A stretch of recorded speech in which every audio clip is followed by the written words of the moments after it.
So good morning guys और आपके क्रिक exam channel में आप सभी का स्वागत है। तो आज की इस वीडियो में 12 जुलाई की इंपॉर्टेंट करंट अफेयर्स को हम लोग कवर करने वाले हैं। तो हमारा पहला प्रश्न क्या है कि हाल ही में दलाई लामा की आत्मकथा को किसने लिखा है? तो आंसर होगा तेंजिन गेये टेथोंग ने। तो दलाई लामा के जीवन पे एक किताब लिखी है। अच्छा, उसका नाम क्या है? तो उसका नाम है his holiness the 14th Dalai Lama an illustrated biography और इसे इसी साल लॉन्च किया जाएगा। और इसे किसने लिखा है? तो दलाई लामा के सबसे करीबी इन्हें माना जाता है, इनका नाम है तेंजिन गेये टेथोंग ने।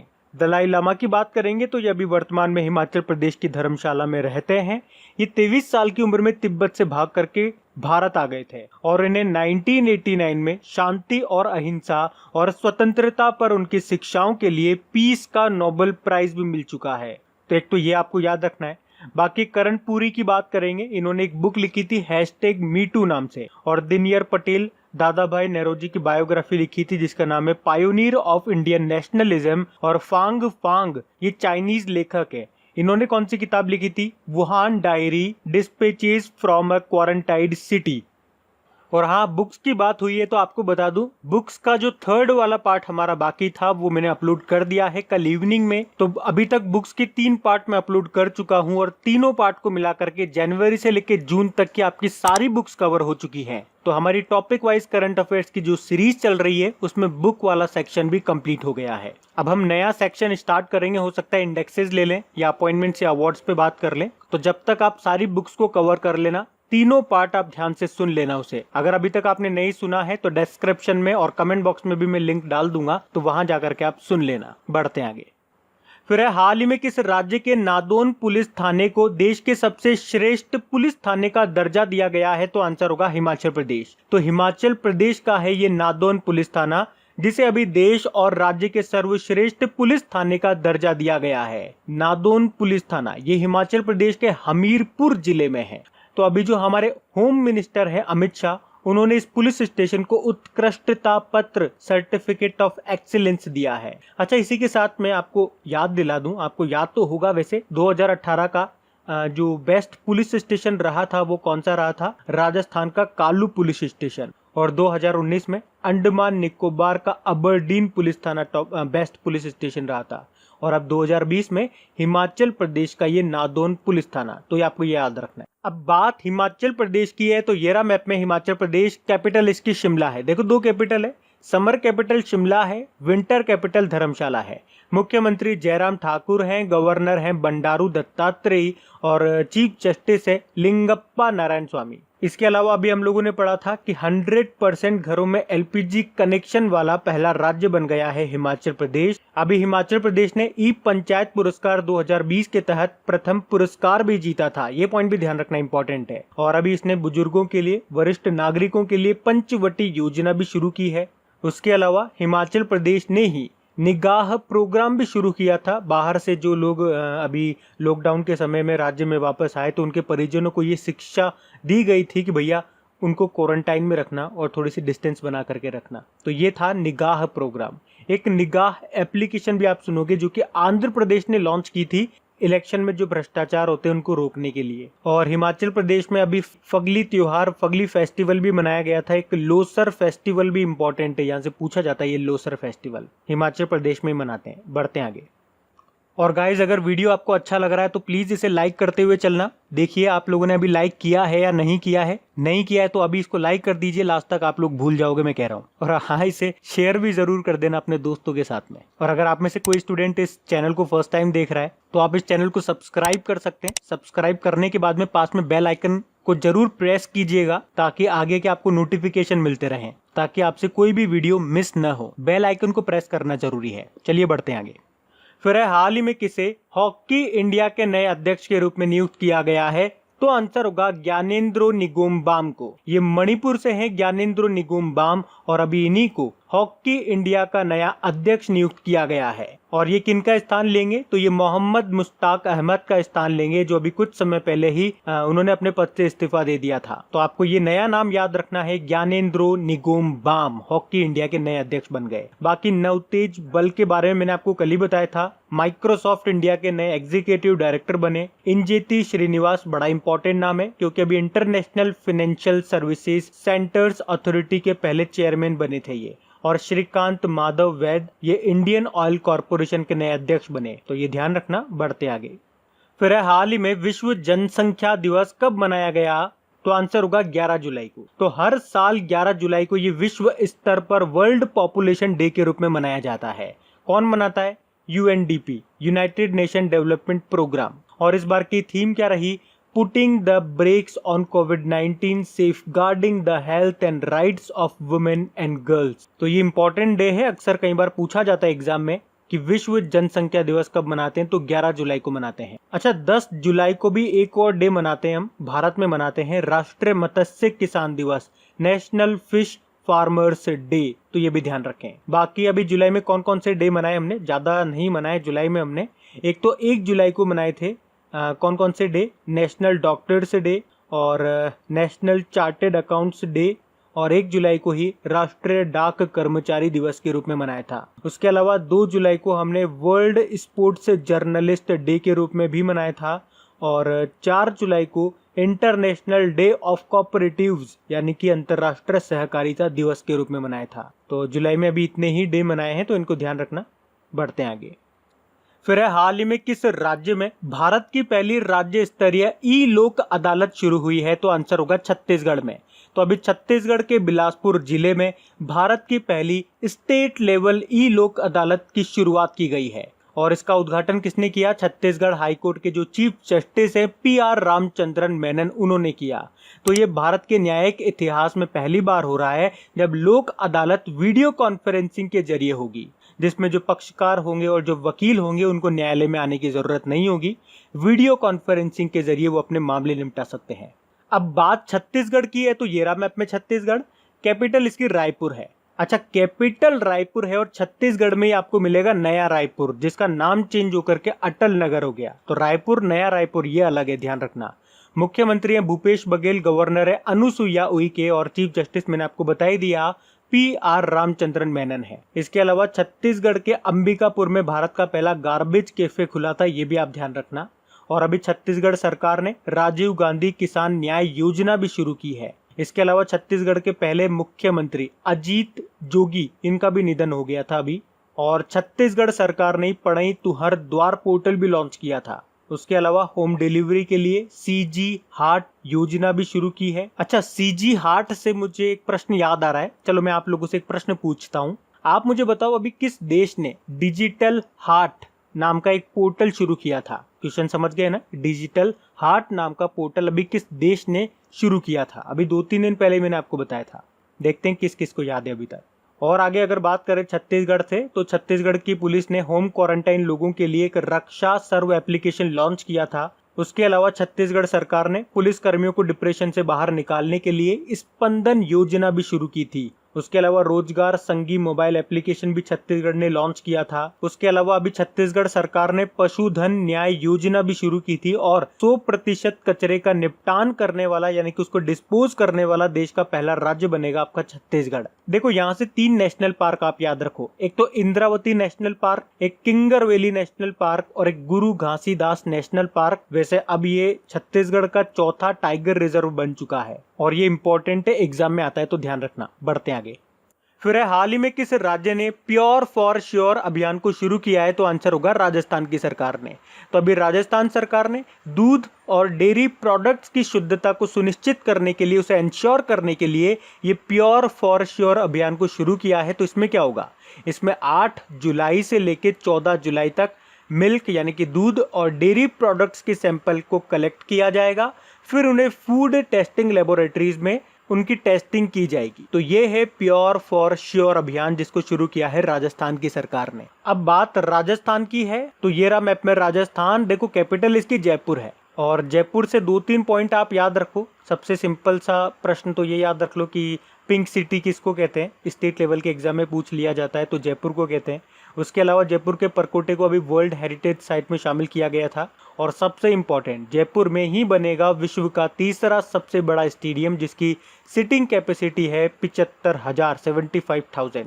यहाँ के मुख्यमंत्री अशोक गहलोत, गवर्नर हैं कलराज मिश्र और राजस्थान हाईकोर्ट की चीफ जस्टिस है इंद्रजीत मोहंती। अभी आपको याद होगा राजस्थान सरकार ने इंदिरा रसोई योजना शुरू की थी और राजस्थान में ही ऑपरेशन डेजर्ट चेज भी शुरू हुआ था। उसके अलावा आयु एवं सेहत साथी एप्लीकेशन लॉन्च हुई थी और Rajasthan cop citizen application launch हुई थी। उसके अलावा बच्चों के लिए स्माइल ई लर्निंग प्लेटफॉर्म भी लॉन्च हुआ था राजस्थान में ही। और एक राज कौशल पोर्टल भी लॉन्च किया गया था ताकि श्रमिकों को आसानी से रोजगार मिल सके। और इंदिरा प्रियदर्शनी बेबी किट वितरण कार्यक्रम भी शुरू किया था। उसके अलावा याद रखना जैव ईंधन नीति को लागू करने वाला पहला राज्य आपका राजस्थान ही है। और जो आपकी लोकसभा के अध्यक्ष हैं, 17वीं लोकसभा के अध्यक्ष, उनका नाम है ओम बिरला और वो राजस्थान से ही है। और राजस्थान में मिलेगी आपको भारत की सबसे बड़ी इनलैंड सॉल्ट वाटर लेक, अंतर्देशीय खारे पानी की झील, जिसको कहते हैं सांबर लेक। वैसे चिल्का लेक आपने नाम जरूर सुना होगा, वो भारत की सबसे बड़ी खारे पानी की तटीय झील है जिसे लगून झील भी बोलते हैं।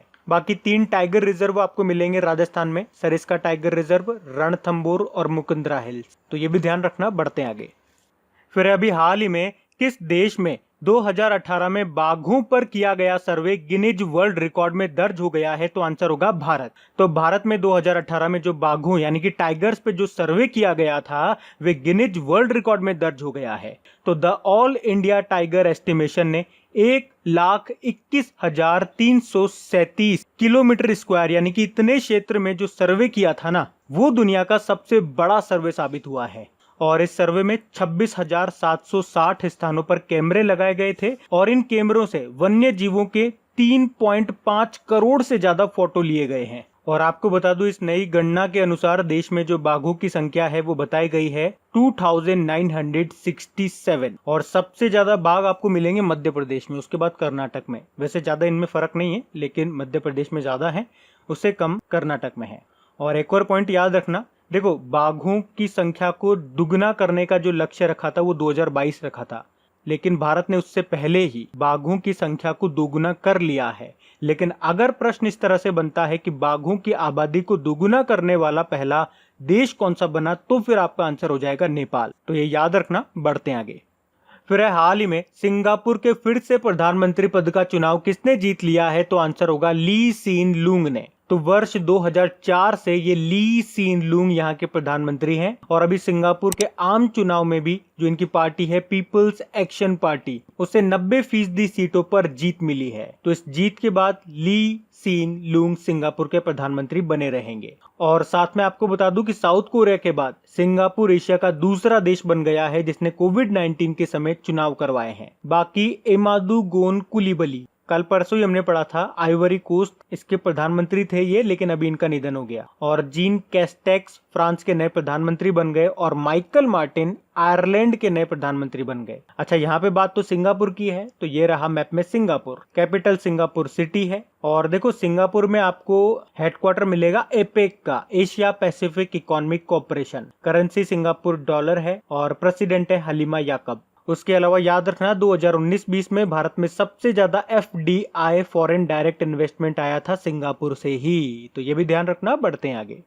फिर हाल ही में दिल्ली के मुख्य निर्वाचन अधिकारी के रूप में किसे नियुक्त किया गया है? तो आंसर होगा जी नरेंद्र कुमार को। तो अभी हाल ही में दिल्ली के चीफ इलेक्टोरल ऑफिसर के रूप में जी नरेंद्र कुमार को नियुक्त किया गया है, तो इनका नाम ध्यान रखना।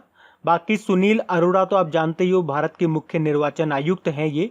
और जी आकाश अभी हमने पढ़ा था, भारत के 66वें ग्रैंड मास्टर, 66 नंबर के ग्रैंड मास्टर बने थे। और नितिन मेनन अभी ICC के एलिट पैनल में शामिल होने वाले तीसरे भारतीय और सबसे युवा अंपायर बने थे ये। अब बात दिल्ली की है, तो दिल्ली से कुछ इंपॉर्टेंट पॉइंट मैं आपको बताता हूँ। अच्छा, सबसे इंपॉर्टेंट पॉइंट तो यही बन जाएगा दिल्ली से कि दिल्ली में देश का पहला प्लाज्मा बैंक बनाया जाएगा। अभी दिल्ली में स्टूडेंट्स के लिए लीड पोर्टल भी लॉन्च किया था, LEAD लीड पोर्टल। इसके अलावा दिल्ली में ही पौधे लगाओ पर्यावरण बचाओ अभियान भी शुरू हुआ था। और इंडियन ऑयल और एनटीपीसी मिलकर के बनाएंगे दिल्ली के ओखला में वेस्ट टू एनर्जी प्लांट। इसके अलावा दिल्ली सरकार ने एक्सेस कोरोना एप्लीकेशन को लॉन्च किया था। इसके अलावा ऑपरेशन शील्ड को लॉन्च किया था और 5T प्लान को भी शुरू किया था कोविड-19 के स्प्रेड को कंट्रोल करने के लिए। और अभी दिल्ली सरकार ने ही कोविड-19 के लिए सबसे बड़ा यानी कि 10,000 बेड वाला अस्थायी अस्पताल भी बनाया है। और हाँ, इसी के साथ मुझे याद आता है आपको ये बता दूं कि आज शाम को 6 बजे हम लोग फिर से मिलेंगे, जिसमें हम वीकली करंट अफेयर्स को कवर करेंगे। उसमें क्या होगा, जुलाई मंथ के फर्स्ट वाले वीक का सेकंड वाला पार्ट हम लोग कवर करेंगे। लगभग 30-35 क्वेश्चन हम लोग कवर करने वाले हैं, तो शाम को जरूर मिलना। बहुत इंपॉर्टेंट क्वेश्चन हैं। दिल्ली के मुख्यमंत्री हैं अरविंद केजरीवाल और लेफ्टिनेंट गवर्नर हैं अनिल बैजल। बढ़ते आगे। फिर है, हाल ही में फ्लिपकार्ट ने कला, शिल्प और हथकरघा क्षेत्र को बढ़ावा देने के लिए किस राज्य के साथ समझौता किया है? तो आंसर होगा कर्नाटक के साथ। तो अभी फ्लिपकार्ट ने कर्नाटक के कला, शिल्प और हथकरघा क्षेत्र को बढ़ावा देने के लिए कर्नाटक सरकार के एमएसएमई और खनन विभाग के साथ समझौता किया है। अच्छा, फ्लिपकार्ट का हेडक्वार्टर कहां पर है? ये बेंगलुरु में है और इसके सीईओ है कल्याण कृष्णमूर्ति और इसके सीओओ यानी कि चीफ ऑपरेटिंग ऑफिसर ये हैं श्रीराम वेंकटरमन। अब ये समझौता हुआ है कर्नाटक के साथ, तो ये रहा मैप में कर्नाटक। कैपिटल इसकी बेंगलुरु है और बेंगलुरु से काफी इंपॉर्टेंट पॉइंट मैं आपको बताता हूँ यहाँ पे किन किन इंपॉर्टेंट ऑर्गेनाइजेशंस का हेडक्वार्टर है। एक तो इसरो का हेडक्वार्टर आपको यहाँ मिलेगा, एक विप्रो का मिलेगा, इन्फोसिस का मिलेगा, हिंदुस्तान एरोनॉटिकल लिमिटेड का आपको यहीं पे मिलेगा। उसके अलावा सिलिकॉन वैली ऑफ इंडिया आपके बेंगलुरु को ही कहा जाता है और बेंगलुरु भारत का पहला सिटी बना था अपना ऑफिशियल लोगो लॉन्च करने वाला, ये भी याद रखो। मुख्यमंत्री हैं बीएस येदियुरप्पा, गवर्नर हैं वाजुभाई वाला। अच्छा, इसी तरह से अभी कुछ दिन पहले ही हम लोगों ने पढ़ा था कि कर्नाटक की सरकार ने नेकरा सम्मान योजना शुरू की थी हथकरघा बुनकरों के लिए, उनको वित्तीय सहायता दी जाएगी। और एक और पॉइंट याद रखना, कर्नाटक का जो हुबली स्टेशन है वहां पे दुनिया का सबसे बड़ा प्लेटफॉर्म बनाया जा रहा है जिसकी लंबाई होगी 1400 मीटर, तो ये भी आप ध्यान रखना। बाकी अभी बेंगलुरु सिटी कॉरपोरेशन ने प्राण वायु नाम का श्वसन स्वास्थ्य जागरूकता कार्यक्रम भी शुरू किया था। अभी कर्नाटक ने ही जन सेवक योजना, आप्त मित्र एप्लीकेशन और नमस्ते ओवर हैंडशेक अभियान भी शुरू किया था। और बेंगलुरु में बाढ़ की चेतावनी देने के लिए मेघ संदेश एप्लीकेशन को भी लॉन्च किया गया था। उसके अलावा कर्नाटक में ही कोरोना वॉच एप्लीकेशन को भी लॉन्च किया गया था। और कर्नाटक सरकार ने भी 18 जून को मास्क दिवस के रूप में मनाया था, ये भी याद रखो। कर्नाटक में आपको बांदीपुर नेशनल पार्क मिलेगा, अंशी नेशनल पार्क मिलेगा, बैनरगट्टा, बैनरगट्टा नेशनल पार्क और नागरहोल नेशनल पार्क मिलेगा। और यहीं पे आपको कायगा न्यूक्लियर पावर प्लांट भी मिलेगा, तो ये भी ध्यान रखना। बढ़ते आगे। फिर है, किस देश की शोध टीम ने विश्व बैंक का डेवलपमेंट मार्केट प्लेस पुरस्कार जीता है? तो आंसर होगा कंबोडिया ने। तो अभी कंबोडिया की एक शोध टीम ने 2020 का development market place innovation to address gender based violence पुरस्कार जीता है। ये पुरस्कार अनुसंधान टीम यानी कि रिसर्च टीम को एक व्हाट्सएप चैट लाइन को लागू करने के लिए फंड प्रदान करता है, जो कंबोडिया में महिला मनोरंजन कार्यकर्ताओं के लिए हिंसा के खिलाफ 24 घंटे 7 दिन समर्थन प्रदान करता है। अच्छा, कंबोडिया ये एक एशियन कंट्री है, तो ये रहा मैप में कंबोडिया। देखिए, कैपिटल इसकी फ्नॉम पेन है और करेंसी है कंबोडियन रेल और प्रधानमंत्री हैं हन सेन। बढ़ते आगे। फिर है, हाल ही में किस एरोस्पेस कंपनी ने भारतीय वायुसेना को 22 अपाचे और 15 चिनूक सैन्य हेलीकॉप्टर डिलीवर किए हैं? तो आंसर होगा बोइंग ने। ये अमेरिकी एरोस्पेस कंपनी है बोइंग और इसी ने अभी भारतीय वायुसेना को 22 तो अपाचे और 15 चिनूक सैन्य हेलीकॉप्टर डिलीवर कर दिए हैं। और हमने इन हेलीकॉप्टरों को लद्दाख में तैनात भी कर दिया है। अभी आपको पता है चाइना के साथ हमारा कुछ विवाद चल रहा है, उसी कारण से हमने इनको लद्दाख में ही तैनात कर दिए हैं। बोइंग की बात करेंगे तो इसकी स्थापना 1916 में हुई थी। इसका हेडक्वार्टर मिलेगा आपको शिकागो अमेरिका में और इसके एमडी सीईओ हैं डेविड एल कॉलहाउन। तो अब बात करेंगे कल की वीडियो में पूछे गए प्रश्न के उत्तर की। तो कल के वीडियो में आपसे पूछा गया था कि कैंसर तैयारी सूचकांक 2020 में भारत के रैंक क्या है? तो सही उत्तर था 8वीं रैंक है भारत की और इसमें टॉप पे ऑस्ट्रेलिया था। आप सभी ने प्रश्न का बिल्कुल सही उत्तर दिया है। और गाइस, वीडियो को छोड़ने से पहले एक बार चेक कर लीजिएगा आपने इस वीडियो को लाइक तो कर दिया है ना। अगर वीडियो हेल्पफुल लगता है तो प्लीज वीडियो को लाइक जरूर किया कीजिए और हो सके तो इसे शेयर भी जरूर कर देना। तो गाइस, इन सभी क्वेश्चंस का क्विज बना करके मैंने एप्लीकेशन पे अपलोड कर दिया है। तो अगर आपने वीडियो बिल्कुल ध्यान से देख लिया है तो वहां जाइए और इन सभी क्वेश्चंस का आप प्रैक्टिस लगा लीजिए, ताकि ये सारे क्वेश्चंस आपको अच्छी तरीके से याद हो जाए। और जो नए स्टूडेंट इसे पहली बार देख रहे हैं, आपको बता दूं कि क्विज में अब रैंकिंग फीचर भी ऐड हो चुका है। तो अगर आप कम समय में ज्यादा से ज्यादा क्वेश्चन राइट करते हो तो आपका नाम आपके फोटो के साथ टॉप 10 स्टूडेंट्स में आपको दिखाई देगा। आपको ही नहीं, जितने भी लोग क्विज लगाएंगे उन सबको दिखाई देगा कुछ इस तरीके से, ताकि आपको भी एक अंदर से मोटिवेशन मिल सके कि आपको भी यहां तक पहुंचना है, ताकि सब लोग आपको टॉप 10 में देख सकें। और वैसे भी आप तो आपके इन करंट अफेयर्स का रिवीजन करवाने के लिए मैं इसका ऑडियो भी तैयार कर रहा हूं, तो दिन में 4 से 5 मिनट निकाल करके वो आप ऑडियो सुन लीजिए, ताकि आपका इन करंट अफेयर्स का फिर से रिवीजन हो जाए। क्योंकि आपको पता है चीजों को पढ़ना इंपॉर्टेंट है, लेकिन समय समय पर उनका रिवीजन करना बहुत ज्यादा जरूरी है। रिवीजन नहीं करोगे तो वो सारी चीजें आप भूल जाओगे। तो आप ही के लिए मैं इसका रिवीजन ऑडियो तैयार कर रहा हूँ। तो उस ऑडियो का लिंक मैंने नीचे डिस्क्रिप्शन में दे दिया है, वहां जाकर के आप मुझे फॉलो कर लीजिए। और फॉलो करने के बाद में पास में जो बेल आइकन आएगा आप उसे जरूर दबा लेना, ताकि जब भी मैं ऑडियो अपलोड करूं उसका नोटिफिकेशन आपको मिल सके। और एप्लीकेशन अगर अभी तक आपने डाउनलोड नहीं किए तो उसका लिंक भी आपको नीचे मिल जाएगा। वहीं पे आपको क्विज, वीडियो, पीडीएफ सब मिल जाएंगे। तो इस प्रश्न का उत्तर आता है तो कमेंट बॉक्स में जरूर टाइप करिए। चलिए अब मिलते हैं करंट अफेयर्स के रिवीजन वीडियो में। Thank you guys.